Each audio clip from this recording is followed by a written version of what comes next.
Hello, and thank you for joining me on this episode of People and Events. Today, we'll look forward to bringing you some events that happened across the country, from breaking world records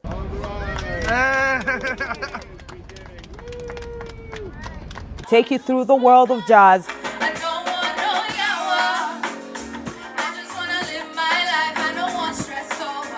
these and more on the program. I am Gufan Shaji Ogwanyi.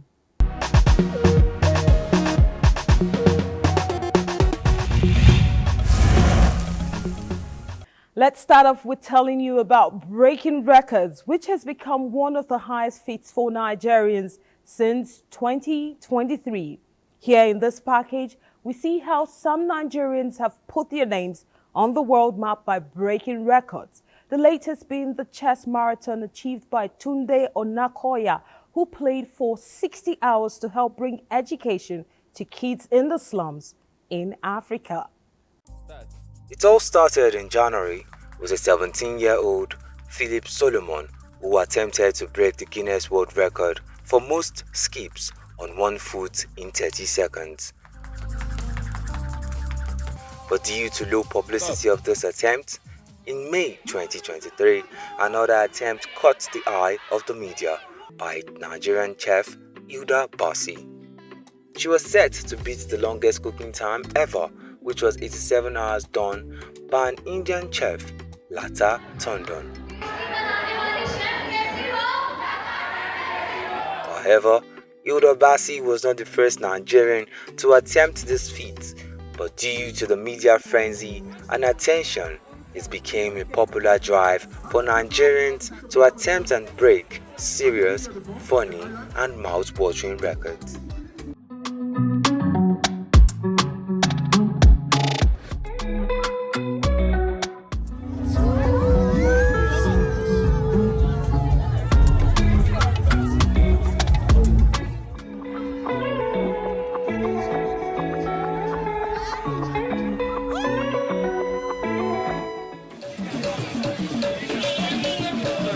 Tunde Onakoya is another Nigerian who played chess for 60 hours from Wednesday, April 17th to April 20th, 2024, surpassing the current chess marathon record of 56 hours, 9 minutes and 37 seconds achieved in 2018 by Norwegians Alvard Og Flatterbo and Joe Frankenstand.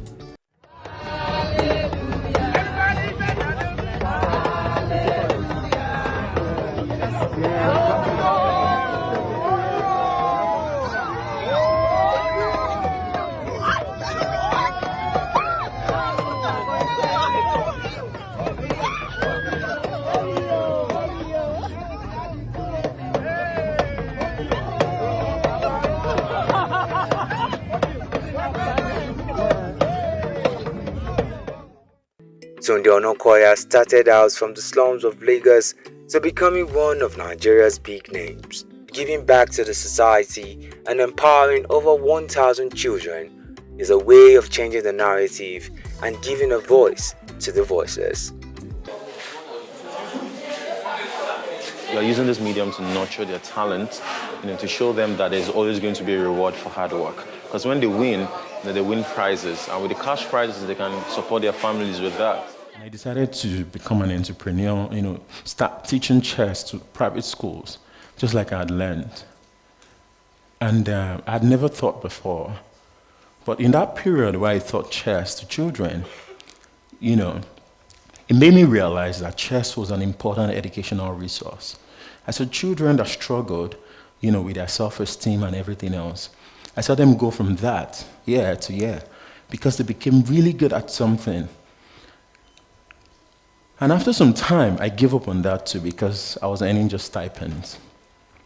Then one day, I went back to where I grew up. And I saw little children like me smoking weed, They were not going to school. Then it occurred to me that this could have been me very easily. But chess gave me a lifeline. It gave me a way to see the world beyond the confines of my environment. It changed my life. Yes, man! All done! Yes, man! All done!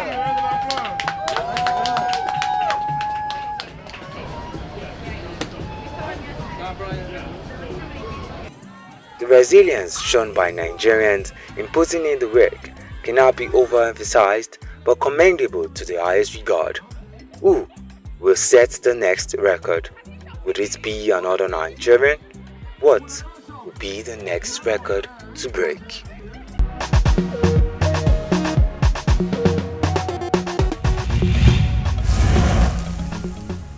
Indeed, Omomolade, as we attempt to answer who or what the next big record would be, I hope it would help to demonstrate to the world the incredible power of love. Moving on, let's see how these jazz enthusiasts are celebrating the month of jazz, which comes up every April. Let's take a look.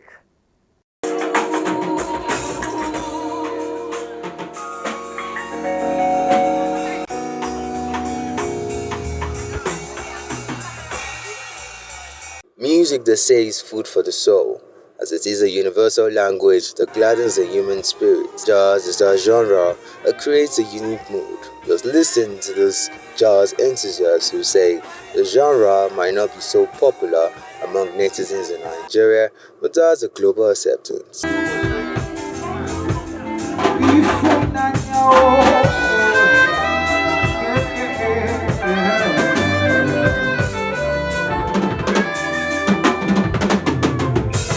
All over the world, events, venues, institutions celebrate the genre of jazz as like a boundless, music genre. The Lagos International Jazz Festival 2024 showcase is like an event to commemorate the Jazz Appreciation Month. So April is Jam. We call April is Jazz Appreciation Month. What we're being made to think now is that jazz is not as mainstream because Afrobeats is now the musical genre that the whole world has embraced.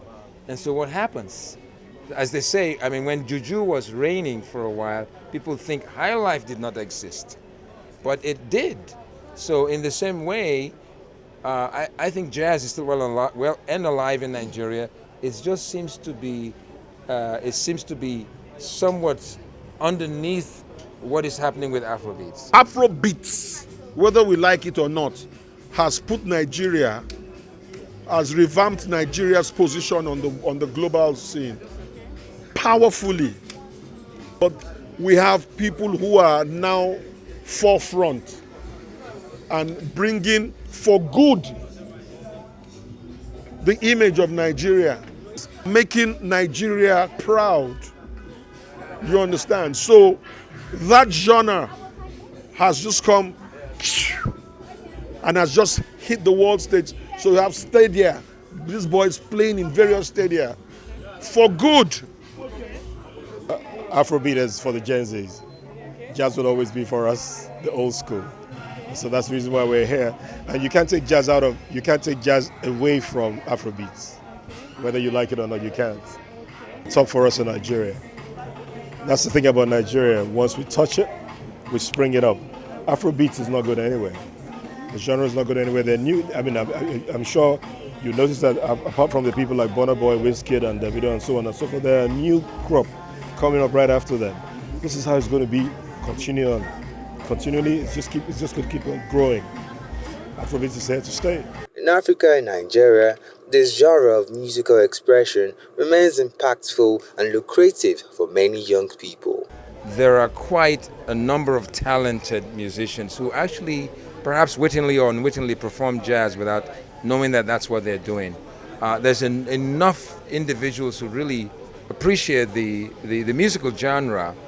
And if you're thinking about it, jazz had its home. The very beginning of jazz is Africa, even though it was taken to the diaspora, So basically, I think it's well and alive here in Nigeria and in the continent. The musical show was an avenue for budding talents to express themselves through their performance. I don't want no drama.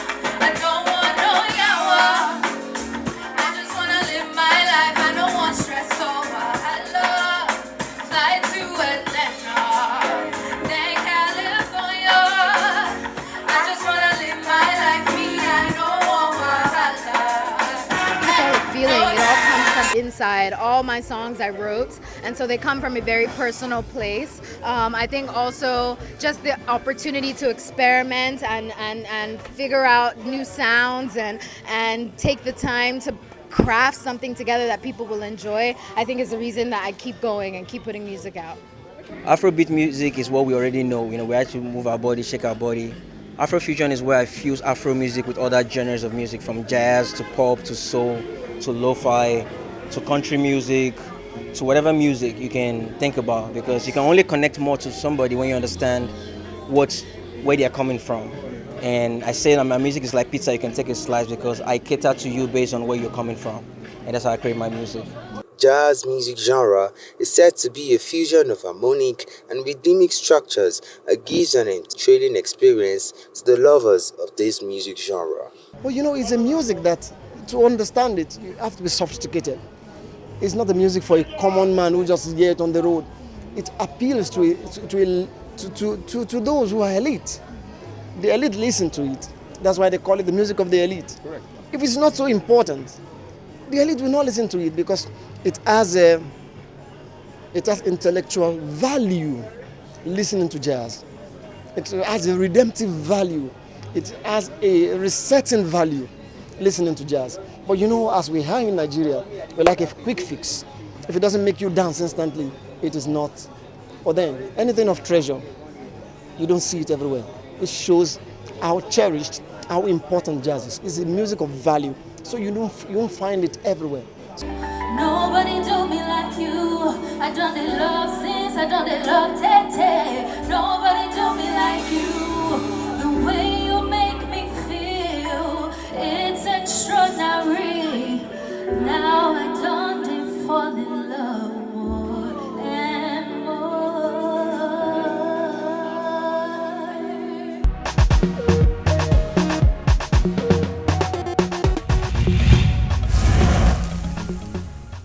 Beautiful one right there. Jazz music is a celebration of freedom and creativity. So when your mind gets bundled up, you sure can jazz it up.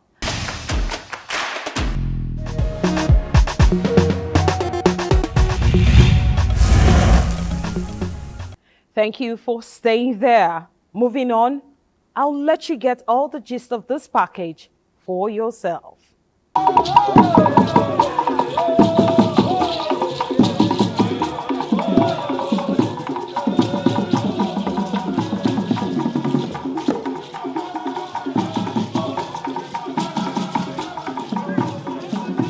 Nigeria is blessed with breathtaking scenery, rich cultures, heritage sites, fascinating and hospitable people capable of attracting domestic tourism. There's hardly any part of the country that does not have something unique to showcase. Sadly, this uniqueness is yet to be fully tapped to generate the needed revenue and employment for Nigerians.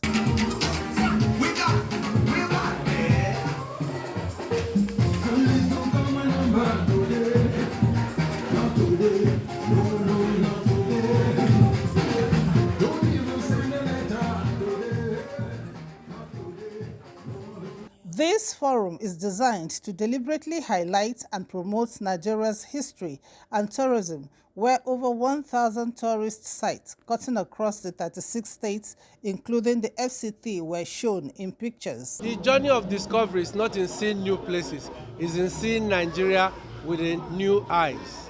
If you begin to see Nigeria from the point of view of a tourist, Nigeria will become a new thing to you. Things that are in Nigeria before us, they will be there after us, that are beautiful. What we need is for you guys, journalists, go to this place, populate it, get something out. Then people will now go into the value chains.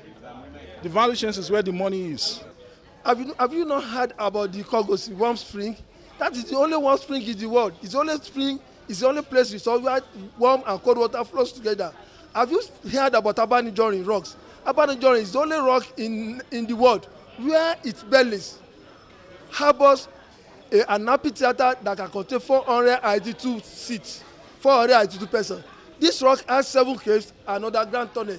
100 persons, institutions, and organizations were recognized for their roles in promoting tourism in Nigeria. the Amalgamation House, the Beach of No Return, Lugat's House, the Mary Slessor Enclave, the 1929 War Museum, and then so much more. The Magical Blue Rivers, all of those are in Akwa Ibom State. And then of Isaac Sander received an award for making hiking a mainstream tourism activity in Nigeria, as well as promoting Plateau State as the hiking hub of the country. We need we need to build our personal capacity. We need to learn about the things that are around us, whether they are natural or man-made or artificial, and we need to learn how to tell the stories. So there's always a story around everything in our environment. So once we learn the stories, we can tell people and attract people to come. I've been hiking for like over 6 years now, and I cannot count the number of trails we've hiked. And we also discover places. We make discovery.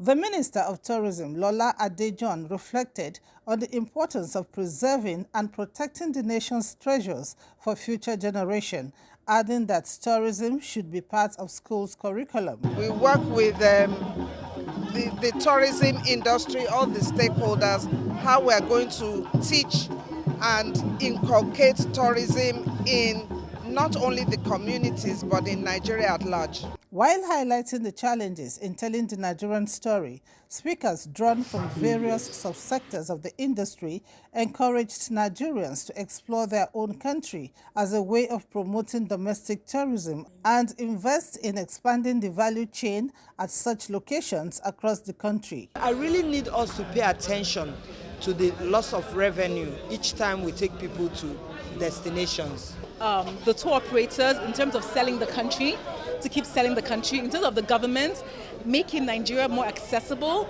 promoting, who we are to the world on a global stage.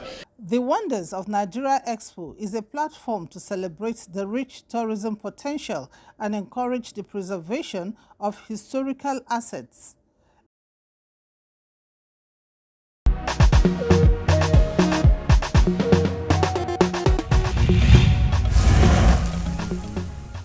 I hope you enjoyed all the razzmatazz.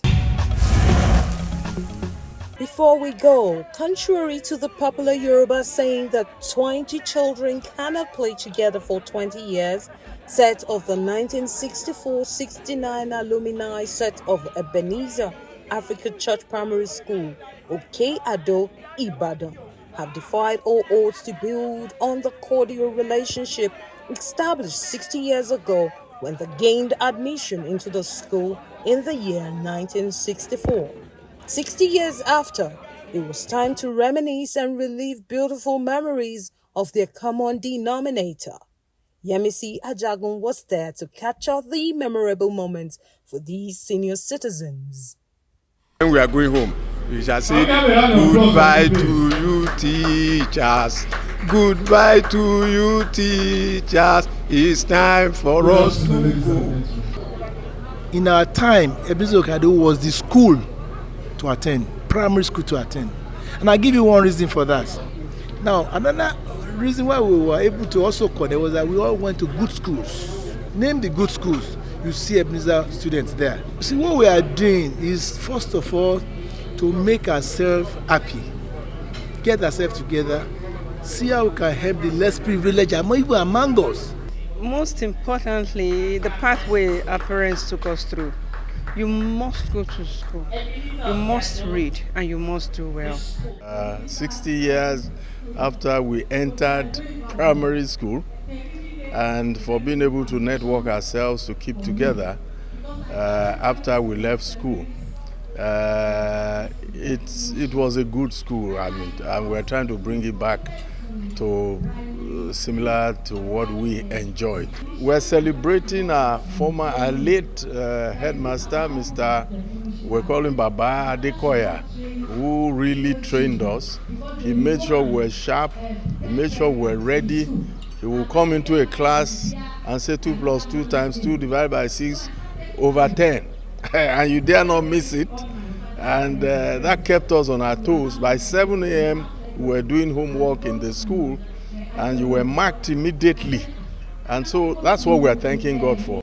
There were goodwill messages to appreciate their efforts and the medical talk on the importance of placing priority on their health, given their age and status in life, giving honor to whom honor is due, played out with the posthumous award presented to the late headmaster for the 1964-1969 set, Festus Adekoya, and one of their teachers present at the event. So I'm very grateful for the association of today, the gathering of today. Those whom we've taught in primary school can even remember us. We thought that the reward of teachers are in heaven. But these days now, people make us to see that it's no longer in heaven, it's here on earth. That's why I'm grateful for the organizers of today's program. I thank God that this is happening, at least in my own lifetime. I'm able to share with my siblings what God has done. The anniversary jamboree witnessed cutting of the cake, and check out these dance steps as they attempted to outdo themselves to the tune of the old school music. Extra, extra, read all about it. The 1964-1969 alumni set of Ebasco had earlier donated some educational materials to the alma mater.